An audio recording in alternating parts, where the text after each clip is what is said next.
Welcome back to Worldview. Now, as you saw from Strawn Stevenson and the Monday Line, it is clearly a deteriorating situation in Baghdad for the Camp Liberty refugees, and we'll keep you informed. Now, we don't normally do much here or talk much here about politics in the Netherlands. The Dutch are very efficient and business-oriented, but there's been an event in the last week that has many talking about royal family succession and changes across Europe. As the first next-generation monarch, Prince Willem Alexander, who, by the way, is a graduate of our partner school, Atlantic College, will assume the monarchy of the Netherlands, ending 3 straight generations of female rule there. Now, joining us to discuss this and other political developments there is Harry van Bommel. Harry's a Dutch politician in the Tweede Kamer, that's their House of Commons, an anti-globalization activist and a former educator. And as a member of the Dutch Socialist Party, he's been an MP since 1998, where he focuses on matters of foreign affairs and the European Union. And he joins us now to discuss the new monarch for the Netherlands and the changing face of Dutch politics in the era of austerity. Harry van Bommel, welcome to Worldview. Thank you very much. Harry, you and I shared the dais a decade or so ago in Amsterdam discussing the then pending U.S. invasion of Iraq and the war in Afghanistan. Now, as a senior member of the SP, what does the abdication of Beatrix mean, and is it significant in the broader context of the seeming somewhat less open Dutch society? First of all, it means the possibility to have a change in the way our monarchy works, operates. The monarch in the Netherlands has a political role which is undefined, which is not accounted for, and which every now and then is denied by leading politicians. However, as we speak today is a Monday afternoon, on Monday afternoons, prime ministers do go to the Queen to talk politics with her. And I expect that this will go on after the new Prince of Orange will have become king after a couple of months. Also, the new monarch will try and play a political role, just as Queen Beatrix has done in the past. So I think this would be, and my party thinks this is a good idea, good moment to discuss the role of the monarch in the constitutional monarchy that we are in the Netherlands. And what do you think the overall impact is now of handing from a somewhat older generation to a younger generation? Is this viewed in the country as the torch being passed?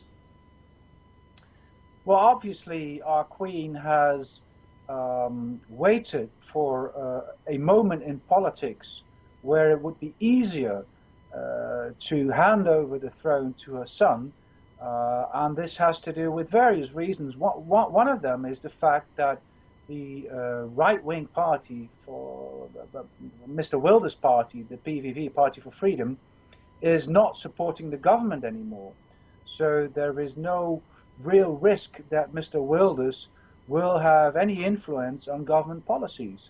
And now, by Mr. Wilders, for those who don't know, this is Geert Wilders. He's a fairly notorious and outspoken anti-immigration, anti-Europe, anti-expansion candidate that sort of follows in the tradition of others that have been on that, but he became somewhat prominent in your country.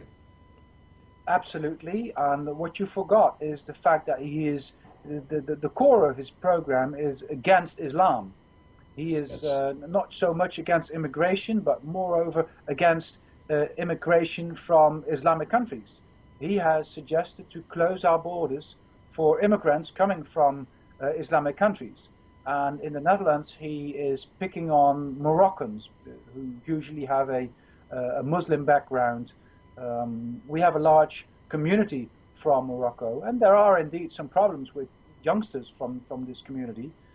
Some youngsters. Their socio-economic position is very weak, and they appear in crime rates and in other rates quite often. Still, he tackles the problem by blaming them for being Muslims. And that is a general thing. How does this happen in a country that is so renowned for being socially open in so many areas? I can remember from the period that I lived there almost a decade ago, a little bit more than a decade ago, the election of the far-right Pim Fortuyn, who was assassinated just before the election, and how that threw the government into chaos. You seem to have individuals of this particular persuasion that have a very hard right agenda, and it seems to gather some steam in the general public. And that seems to run counter to the openness that you see in areas such as, for example, coffee shops and lax drug laws and lax prostitution laws. By lax, I say not necessarily criminally enforced. How do you explain that that phenomenon inside the Netherlands? You're absolutely right, Dennis. Things have changed considerably in the Netherlands since 2002, the year that Pim Fortuyn was murdered. And things have never gone back to the period before 2002. So there's always been room, say, some 20, 25 seats for a party that is trying to blame some group in the Netherlands. Also, Mr. Fortuyn tried to blame immigrants and was very much a critic of Islam, but not to the extent that Mr. Wilders is trying to exploit the fear there is of Islam in the Netherlands and in Europe in general. So he is exploiting this to the extreme and uses every incident there is in the Netherlands, not just in the Netherlands, in Europe, even in the world, to blame groups of Muslims collectively, and suggesting that Muslims that have been born in the Netherlands from Moroccan background, Moroccan parents, that they should be sent back to the country of their parents. That is something that will never happen, of course, because they have Dutch citizenship. Still, it is something that plays a role in the public debate because it's easy, especially when there is a downgoing in the economy, downfall in the economy, to blame a certain group, and that's exactly what he's doing, and that's been in politics for a longer period than from 2002. We've had that in the 80s as well, when there was a period of economic downfall. Now, is this restricted? Like, for example, here in the United Kingdom, we have a couple of parties that also tend to hold rather extreme immigration views: the British National Party, the BNP, and UKIP, to somewhat a lesser extent. And they tend to, and I'm making a generalization, so if I'm wrong, please stop me. They tend to find that the more rural an area is, the more conservative it also becomes, and those are the areas that tend to follow those two parties here in the UK. Do you see a similar sort of socioeconomic division inside of the Netherlands, where the more rural communities will tend to be followers of Wilder as opposed to those in the Randstad, the four main city areas, or is this all across the board? It's across the country. We see that Mr. Wilder's party has participated in the local elections of some of the biggest cities, and in the fifth city of the Netherlands, called Almere, he became the biggest party. He did not take the political responsibility to govern in this city, but out of nothing, he became the biggest party. He also got quite some seats in the city council of The Hague. We know, of course, that in Rotterdam, Mr. Fortuyn's party became out of nowhere, I think, even the biggest or the second biggest. So it is in the biggest cities where we have large group of people in a socio-economic weak position that the parties like Mr. Wilder's party or Mr. Fortuyn's party tend to flourish. And they're able to exploit that particular situation in the economy. Absolutely. Fascinating stuff. So how is the government sits at this particular point, and what is the SP's role? Because you've had some relative success, I would think, in the last few years. We have a new government since the end of last year.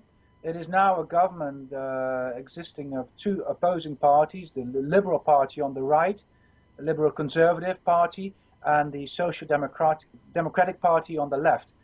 They have, however, been able to find each other in severe budget cuts in the public sector, in raising the pensioning age, in making healthcare far more expensive for people by increasing the personal risk for households.